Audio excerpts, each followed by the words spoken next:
Welcome to Conquer IAS. Conquer IAS में आपका स्वागत है। जैसा कि हम एमपीपीएससी 2020 का सिलेबस की पीटी की तैयारी कर रहे हैं, इसमें हम कई सारी क्लासेस में मेरी चल रही हैं और साथ ही एमपीपीएससी की हमारी टेस्ट सीरीज टॉपिक वाइज चल रही हैं और हम फिर लास्ट में पूरा full length test series discuss करेंगे। तो आज हम नए सेगमेंट के साथ एमपीपीएससी 2020 की एमपीजी के पढ़ रहे हैं। ठीक है दोस्तों, तो आज एमपी की हम सॉइल के बारे में पढ़ेंगे, मध्य प्रदेश की मिट्टी कैसी है। ठीक है दोस्तों, तो एमपी की ठीक है, तो आज हम आ जाते हैं टॉपिक पर। धरातल की ऊपरी परत जो पेड़ पौधे के उगने व बढ़ने के लिए आवश्यक तत्वों को प्रदान करती है, मिट्टी कहलाती है। धरातल की ऊपरी परत, धरातल की जो सबसे ऊपरी परत है, जो पेड़ पौधे व उगने व बढ़ने के लिए आवश्यक पोषक प्रदान करती मिट्टी कहलाती है। ठीक है दोस्तों, नेक्स्ट, मिट्टी चट्टान व जीवाश्म के मिश्रण से बनती है। मिट्टी जो होती है चट्टान हो या जीवाश्म हो, उसके मिश्रण से बनती है। नेक्स्ट पॉइंट, मध्य प्रदेश की प्रमुख रूप से 5 प्रकार की मिट्टियां पाई जाती हैं। पहला है काली मिट्टी। काली मिट्टी को रेगड़ मिट्टी, काली मिट्टी को रेगड़ मिट्टी, काली मिट्टी कहते हैं। ठीक है दोस्तों, तो ये सबसे सर्वाधिक होती है, 47% एमपी के भूभाग में पाई जाती है। ठीक है दोस्तों, भूभाग में पाई जाती है। इसमें से मुख्य रूप से लोहा व चूना होता है। इसमें फास्फेट, जैव पदार्थों व नाइट्रोजन की कमी पाई जाती है, जिसका निर्माण ज्वालामुखी से निकले लावा में जमने से होता है। ठीक है दोस्तों,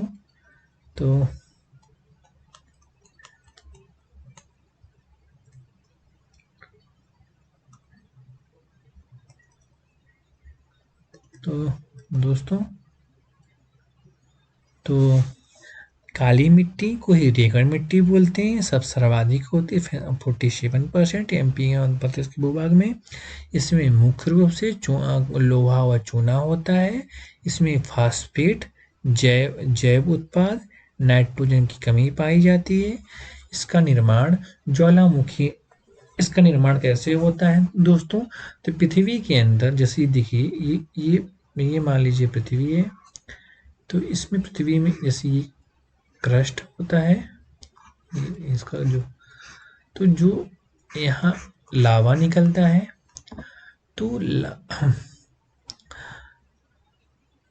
लावा के जमने से लावा निकलता है, तो जब यह लावा जमता है तो ये काली सॉइल का निर्माण होता है।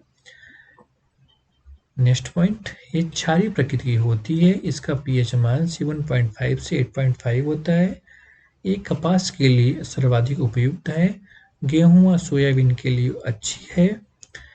नेक्स्ट पॉइंट, यह मिट्टी सबसे अधिक क्षेत्र में 47% पाई जाती है, जो मालवा का पठार, नर्मदा, सोन घाटी, सतपुड़ा क्षेत्र में होती है। ठीक है दोस्तों, तो अगर एमपी का मैप डिस्कस किया जाए तो दोस्तों, एक मिनट,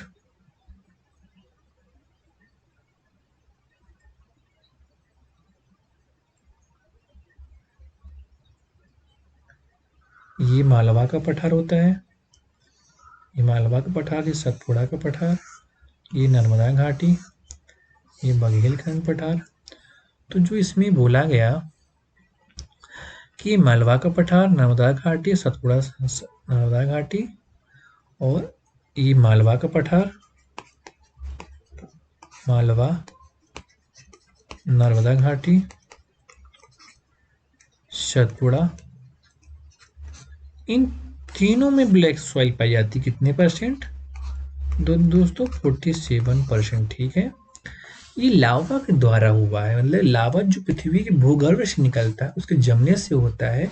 ठीक है दोस्तों, तो इस प्रकार इसमें लोहा चूना होता है, फास्फोर्ड जैव पदार्थों और नाइट्रोजन की कमी होती है, क्योंकि लावा जहाँ निकलता है वो गर्म होता है, तो वहाँ जीवाश्म नहीं होता है, सिंपल सी बात है। यह प्रकृति क्षारीय होती है, जिसका पीएच मान 7.5 से 8.5 के बीच होता है। ठीक है दोस्तों, ये कपास के लिए सर्वाधिक उपयोगी है। गेहूं और सोयाबीन की अच्छी खेती होती है, इसलिए मालवा का पठार, नर्मदा घाटी, फतपुड़ा के क्षेत्र में गेहूं का उत्पादन सर्वाधिक होता है। ठीक है दोस्तों, ये मिट्टी 3 प्रकार से होती है। पहला गहरी काली मिट्टी, साधारण काली मिट्टी, छिछली काली मिट्टी। ठीक है दोस्तों, तो ब्लैक सॉइल, गहरी काली मिट्टी, साधारण काली मिट्टी, छिछली काली मिट्टी। तो गहरी काली जो होता है नर्मदा घाटी के बीच, नर्मदा घाटी का अधिकांश क्षेत्र या मालवा का कुछ क्षेत्र हुआ, फतपुड़ा के कुछ भाग में आता है।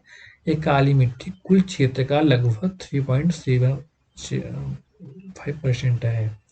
ठीक है, तो जो गहरी काली मिट्टी है नर्मदा सोन घाटी में अधिकांश तथा मालवा का कुछ क्षेत्र एवं सतपुड़ा का मुख्य भाग, यह काली मिट्टी के कुल क्षेत्र का लगभग 3.5% है। ठीक है दोस्तों, साधारण काली मिट्टी, ये मालवा के पठार का प्रमुख केंद्र है।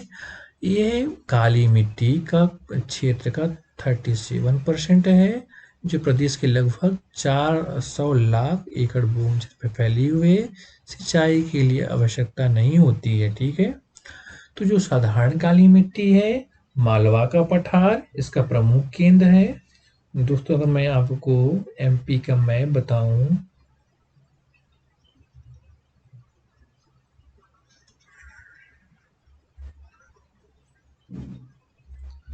तो ये दोस्तों मालवा का पठार, मालवा, ये नर्मदा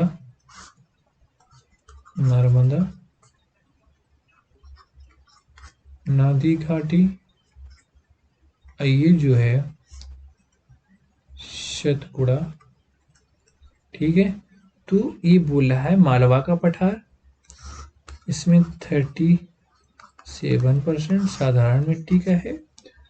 प्रदेश में लगभग 400 लाख एकड़ क्षेत्र भूभाग फैली हुई है। सिंचाई की आवश्यकता अधिक नहीं होती है। छिछली काली मिट्टी, इसे सतपुड़ा मैकाल श्रेणी, ये जो दोस्तों ये जो एरिया है, एक मिनट, ये सतपुड़ा, जो ये सतपुड़ा रेंज, इसी में क्या होता है दोस्तों, ये छिछली काली मिट्टी, इसे सतपुड़ा मैकाल श्रेणी। यहाँ पे दोस्तों ये बैतूल है, बैतूल, छिंदवाड़ा, सिवनी वाला भाग आता है। एक मिनट, बैतूल, छिंदवाड़ा, सिवनी आता है, जिसके अंतर्गत 57 लाख भूभाग क्षेत्र आता है। छिछली काली मिट्टी, देखो यहाँ पे 3 मिट्टियां हैं। ये नर्मदा सोन घाटी, एक मिनट दोस्तों, एक मिनट भाई दोस्तों, ये जो है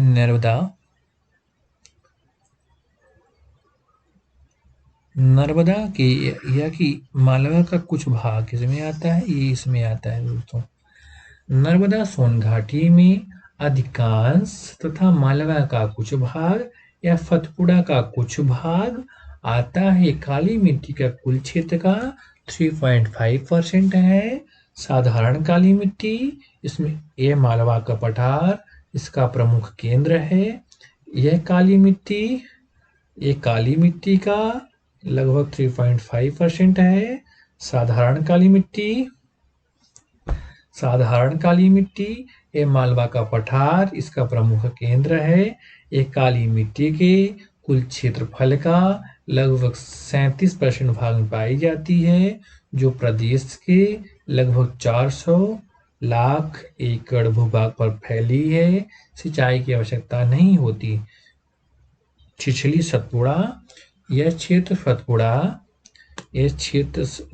ये एरिया सतपुड़ा, इसमें बैतूल, छिंदवाड़ा, सिवनी के क्षेत्र में लगभग 7.1 जो एरिया 7.1% पर, जिसके अंतर्गत 57 लाख एकड़ भूभाग क्षेत्र पर आता है। ठीक है दोस्तों, आपको इस प्रकार ब्लैक सॉइल समझ में आ गया होगा। दोस्तों ये सबसे अधिक क्षेत्रफल 47%, जो मालवा का पठार, नर्मदा सोन घाटी, सतपुड़ा से फैली हुई है। इसमें लोहा चूना की प्रचुर मात्रा होती है। फास्फेट जैव पदार्थों नाइट्रोजन की कमी पाई जाती है। इसका निर्माण ज्वालामुखी के निकले लावा से होता है। पीएच मान 7.8 से 8.5 होता है। इसमें मैंने 3 प्रकार, गहरी काली मिट्टी, साधारण काली मिट्टी, छिछली काली मिट्टी, मैंने तीनों बता दिया। सबसे ज़्यादा मालवा के क्षेत्र में होता है, 37% है। साधारण काली मिट्टी गहरी काली मिट्टी में 3.5 है। इसके सोन घाटी का अधिकांश भाग, मालवा का कुछ सतपुड़ा का भाग आता है। छिछली काली मिट्टी में 7.1% है। यह सतपुड़ा के बैतूल छिंदवाड़ा सिवनी वाला क्षेत्र है। ठीक है दोस्तों, अब नेक्स्ट सेगमेंट की ओर। लाल पीली मिट्टी, लाल पीली मिट्टी, ठीक है, ये फेरिक ऑक्साइड के कारण ये लाल पीली होती है, जो जल के अपघटन से पीला हो जाता है तथा लाल रंग लोहे के ऑक्सीकरण से बनता है। इसमें चूने की मात्रा अधिक होती है, लेकिन जैव पदार्थों की मात्रा कम होती है।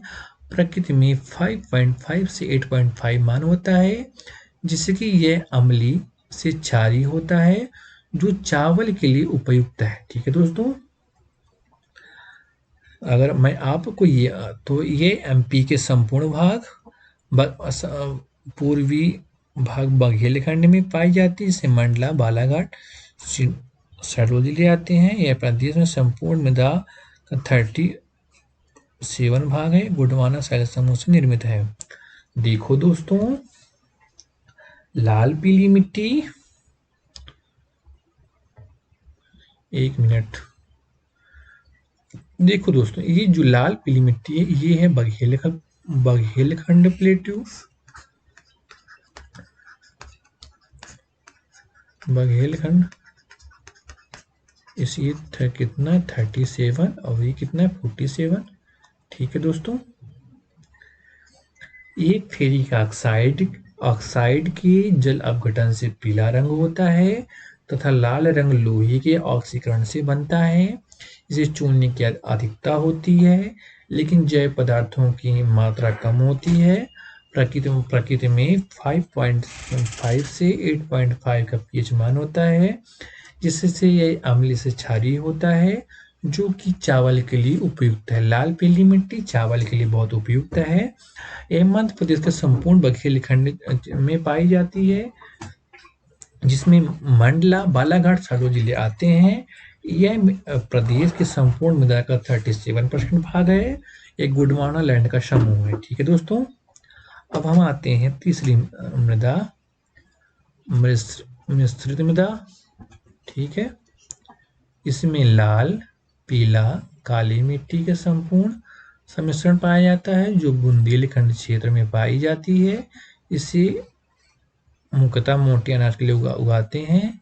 इस मिट्टी में नाइट्रोजन, फास्फोरस, कार्बनिक पदार्थों की अम्लता पाई जाती है। ठीक है दोस्तों, अगर आप नक्शे में देखें तो जो ये बुंदेलखंड का रीजन ये है दोस्तों, बुंदेलखंड का रीजन है, जिसमें कुछ भाग, ये जो भाग है तो ये यूपी का भाग है दोस्तों, ये बीच में घुसा हुआ है। ठीक है, तो मिश्रित मिट्टी में इसमें लाल, काली, पीली मिट्टी का सम्मिश्रण है। बुंदेलखंड में पाई जाती है। ये मुख्यतः मोटे अनाज के लिए होती है। इसमें नाइट्रोजन, फास्फेट, कार्बनिक पदार्थों की अम्लता पाई जाती है।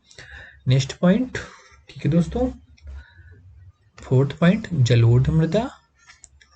यह सर्वाधिक उपजाऊ मिट्टी है। इसका निर्माण नदियों द्वारा बहाकर लाई गई कछारी से होता है। यह क्षेत्र मध्य भारत का क्षेत्र, जिसमें भिंड, मुरैना, शिवपुरी, ग्वालियर, शिवपुरी जिले आते हैं। प्रकृति उदासीन है, गन्ने के लिए और गेहूं, कपास के लिए अच्छा होता है। यह मिट्टी प्रदेश के लगभग 30 लाख एकड़ भूभाग पर फैली हुई है, जो कुल भाग का 3% है। 3% है। ठीक है दोस्तों, तो आप अगर नक्शे में देखें तो ये है, ये एरिया, एक मिनट दोस्तों, अगर मैं इस एरिया की बात करूं, ये है जलोढ़, मृदा, ये शिवपुर, मुरैना, भिंड, ग्वालियर, शिवपुरी। ठीक है दोस्तों, तो इस प्रकार जलोढ़ मृदा क्या है दोस्तों, सर्वाधिक उपजाऊ मिट्टी है। इसका निर्माण नदियों द्वारा जैसे यहाँ पे चंबल द्वारा, चंबल एक यमुना की सहायक ट्रिब्यूटरी है, तो और भी नदियां यहाँ बहती हैं। तो सर्वाधिक उपजाऊ मिट्टी है, इसका निर्माण नदियों द्वारा बहाकर लाई गई कछारी मिट्टी से है। इस क्षेत्र में मध्य भारत का क्षेत्र है, जिसमें भिंड, मुरैना, शिवपुर, ग्वालियर, शिवपुरी आता है। यह प्रकृति उदासीन है, क्षारीय नहीं है। यह मिट्टी प्रदेश के लगभग 30 लाख एकड़ भूभाग पर फैली हुई है, जो कुल मिट्टी का 3% है। ठीक है दोस्तों, अब नेक्स्ट पॉइंट में हम बढ़ते हैं। कछारी मिट्टी। कछारी मिट्टी बाढ़ के दौरान नदियों द्वारा अपनी प्रवाह क्षेत्र में बहाई गई मिट्टी कछारी मिट्टी कहलाती है। इसका विस्तार भिंड, मुरैना, श्योपुर, ग्वालियर या गेहूं, गन्ना, कपास आदि में होता है। कछारी मिट्टी भी जलोढ़ मिट्टी के ही एरिया में है। इसमें भिंड, मुरैना, शिवपुर, ग्वालियर जिले आते हैं। इसमें गेहूं, गन्ना, कपास मुख्य फसलें हैं। ठीक है दोस्तों, अब नोट, हमारी मृदा कंप्लीट हुई, इसमें कुछ नोट हैं। ठीक है, मृदा अपरदन में कृषि भूमि के लिए सबसे बड़ी समस्या है। ठीक है, मध्य प्रदेश में मृदा अपरदन कृषि भूमि के लिए सबसे बड़ी समस्या है। दूसरा पॉइंट, सर्वाधिक मृदा अपरदन चंबल नदी द्वारा होता है। ठीक है, थर्ड पॉइंट, चंबल नदी द्वारा मृदा अपरदन से गली का निर्माण होता है। फोर्थ पॉइंट, मिट्टी का अपक्षय रेंगती हुई मृत्यु कहा जाता है। नेक्स्ट, तेज जलधारा द्वारा मिट्टी को गहरा काटने वाला अवनालिका अपरदन कहा जाता है। 6 पॉइंट, मृदा अपरदन जल के अलावा वायु द्वारा भी होता है। दोस्तों, मध्य प्रदेश में मृदा अपरदन कृषि भूमि के लिए सबसे बड़ी समस्या है। सर्वाधिक मृदा अपरदन चंबल नदी द्वारा होता है। चंबल नदी द्वारा मृदा अपरदन में से गली का निर्माण होता है। मृदा का अपक्षय रेंगती हुई मृत्यु कहा जाता है। तेज जलधारा द्वारा मिट्टी को गहरा काटने को अवनालिका अपरदन कहा जाता है। मृदा अपरदन से जल के अलावा वायु भी द्वारा होती है। ठीक है दोस्तों, तो आज हम इसको समराइज कर लेते हैं कि हमने आज आपको क्या क्या पढ़ाया। तो मैंने दोस्तों आपको क्या पढ़ाया, मध्य प्रदेश की मिट्टी। ठीक है, ठीक है दोस्तों, इसमें टोटल 5 प्रकार की मिट्टी, जो सबसे ज़्यादा दोस्तों कौन सी है, काली मिट्टी, इसको बोलते हैं नेगेटिव मिट्टी, ये 47% है। ठीक है दोस्तों, ये लोहा और काला चूना की अधिकता के कारण होता है। इसमें फास्फेट, जैव पदार्थ, नाइट्रोजन की कमी होती है। इसका निर्माण ज्वालामुखी से लावे से होता है। इसका पीएच मान 7.5 से 8.5 होता है। इसी कपास के लिए सर्वाधिक है, कपास के लिए सर्वाधिक है, और गेहूं का सोयाबीन के लिए सबसे अच्छा है। ठीक है दोस्तों, ये मालवा के पठार, नर्मदा सोन घाटी, फतेहपुर मेकाल श्रेणी से है। ठीक है दोस्तों, एक गहरी काली मिट्टी, साधारण काली मिट्टी, छिछली मिट्टी। गहरी काली मिट्टी 3.5% है, और साधारण काली मिट्टी ये 37% है। छिछली काली मिट्टी 7.1% है। ठीक है दोस्तों, लाल मिट्टी फेरिक ऑक्साइड के कारण जल के अपघटन से पीला रंग होता है। लाल रंग लोहे के ऑक्सीकरण से होता है। ठीक है दोस्तों, पीला रंग फेरिक ऑक्साइड के कारण, लाल रंग लोहे के ऑक्सीकरण के कारण। इसमें चूना की मात्रा सर्वाधिक होती है, जैव पदार्थों की कोई कमी होती है। पीएच मान 5.5 से 8.5 के बीच होता है। यह अम्लीय से क्षारीय होता है, चावल के लिए उपयुक्त है। यह संपूर्ण बघेलखंड का पठार मालवा बालाघाट लग शहडोल से है। यह संपूर्ण मिलाकर 37% भाग है। एक गुड़वाना लग समूह से है।